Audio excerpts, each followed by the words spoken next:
Hello there, my stamping friends. Susan here with Pumpkin Hill Stampers. So I have a stamp and show and tell for you today, and I want to tell you I'm creating this project for a demo swap. So our theme was green for spring. Now I'm using Lost Lagoon, so I'm kind of using a green, but it's more of a blue-green. But I'm using Lost Lagoon because I want to use the Lavender, Perennial Lavender DSP in the new spring catalog. And now you're thinking, lavender, that's purple, but there are two pieces of patterns on the DSP that has this beautiful Lost Lagoon and Shaded Spruce pattern to it. So I'm going to use these papers on my project today. So it is green, but I'm cheating a little. I'm using Lost Lagoon. Okay, so sometimes you see cards that just, you say, wow, I really like the layout of that card, and you just want to case it, right? Copy and selectively edit project. So I have to give a shout out to my fellow demonstrator, Cheryl Wright, for this project. She created this with her group a while back, and I really loved the way it laid out on the card. So I'm going to case her card with my own variations, right? Selectively edit, and with this new paper and color. Okay, so we're stamping with wild ferns. I'm going to use that for my sentiment and a little bit of stamping for images, and we're going to make it on Lost Lagoon. So let's go ahead and get started. Okay, so first things first, we have our card base. Now this one I'm making elongated, so it's 11 by 4 1/4. We're just going to fold that out in half and give it a crease at 5 1/2. Okay, you could pre-score it if you have a scoring tool, but you can just fold it in half and give it a crease with your bone folder. Okay? Now, the next thing I'm going to do is do a layer for mounting up on top, okay, and I'm going to dry emboss that. Now, I chose the exposed brick embossing folder because I wanted something with texture, but that wouldn't be overly loud as far as taking attention away, okay? So that is 4 by, it's supposed to be 5 1/4, so it's a little bit long. So let me bring in my paper cutter real quick and give that a trim at 5 1/4 because we don't want it too long. We want our dimensions to be proper. Okay, so just a little trim along the edge. Okay, so now this is going to get mounted on the top of our card there. Okay, so now here are the two pieces of DSP. One is wider and one is skinnier, so I went with a 1 1/2 and 1. So just kind of a step down panels. Okay, so that'll lay out like that. And then I actually had some scrap Lost Lagoon that actually had measured 2 1/4 by 2 3/4. So I just decided I would use that size because I had a bunch of it scrap cut to use as my little sentiment and embellishment here on the front. Okay, so that's going to go like that. Now for this one I want to stamp a little, so let me set that aside for a minute. I'm going to bring in my Lost Lagoon ink, and I'm going to use a stamp from the Wild Ferns stamp set. Okay, I'm using this curly vine one here. I really like that one. And so what I'm going to do is I'm actually going to stamp the top and the bottoms, right? I could just do right in the middle, but I kind of want it peeking in from the two edges. So I'm going to stamp one at the bottom, then I'm going to turn around and stamp another one at the top, and I'm going to leave some space in the middle that's white.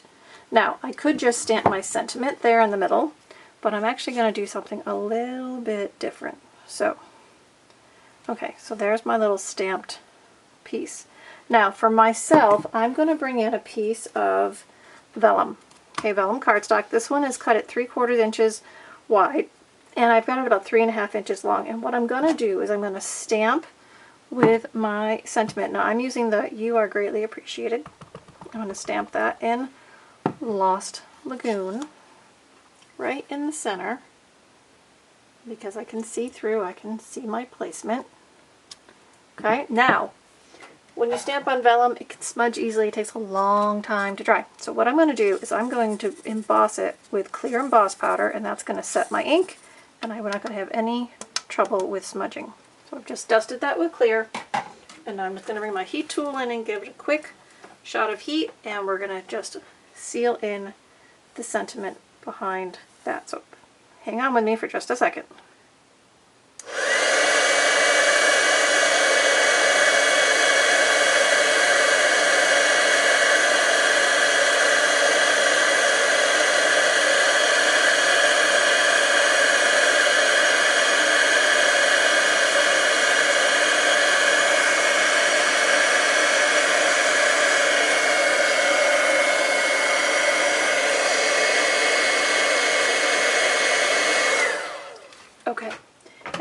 nice thing is when you stamp with colored ink and then emboss it with clear, it gets a shiny, glassy look to it, which is really kind of cool.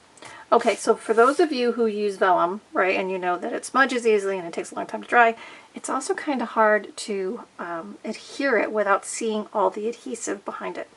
So here is a little trick that I've used in the past, and I'm going to share it with you today. Okay, first off, we're going to put our white piece down onto our mount. So just a little bit of a liquid adhesive on the back, and we're going to mount that up.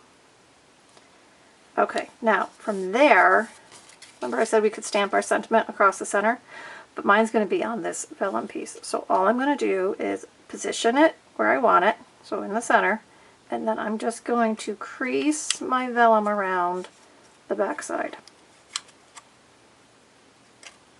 Okay, just crease it. So now it's wrapped around the back. Now, you could put liquid adhesive to tack that down, or if you don't want to deal with liquid adhesive, you can just take your dimensionals and tack it down. Okay, probably going to pop these up on dimensionals anyway, so it can be a two-part effort there. All right, so that's cute little tag there with a little bit of stamping, a little bit of embossing with our sentiment, and everything is kind of built up and showcases each piece. Okay, one more thing I'm going to add is I have this beautiful Lost Lagoon ribbon. They call it bordered ribbon, but it's got a really, I don't know, earthy feel to it, right? It's like a cotton weave, so it's a really soft, gentle ribbon. So I'm going to add a piece of this along the back, in the background, to add a little bit of texture. Alright, so let's go ahead and do all these layerings. Alright, so first things first, I'm going to put on these DSPs. And look, you could even flip this over and use the other side, right? Look how beautiful that would be too. So you could either go with the purple side or you could go with the green sides. So when you have DSP, you can play with it however you want, but the challenge was to do with green, so I'm going to do the green sides. Okay, so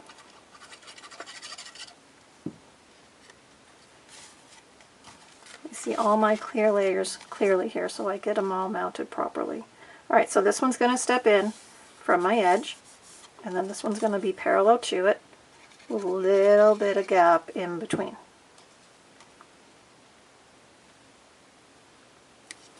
Okay, and by using the colors in my DSP to pick the colors for my project, everything coordinates.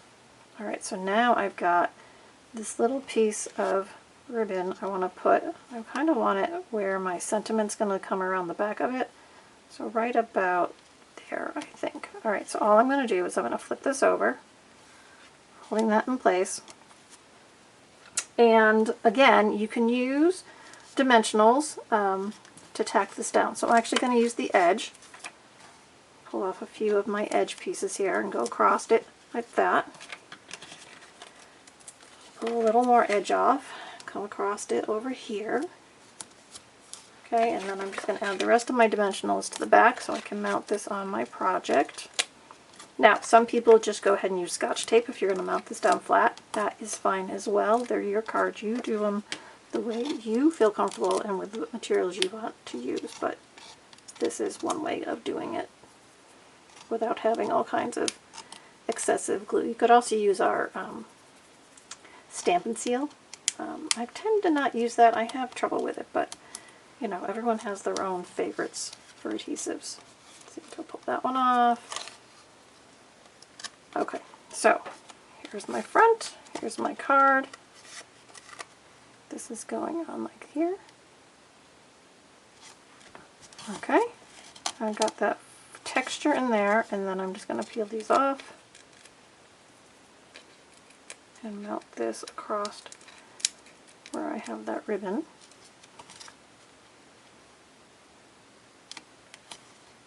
Just like that. Okay, now, question is, do I add one more ribbon? So there's another cheater. I didn't adhere anything on the front, right?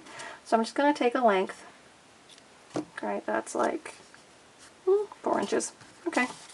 And I can slide this underneath that ribbon belt, right?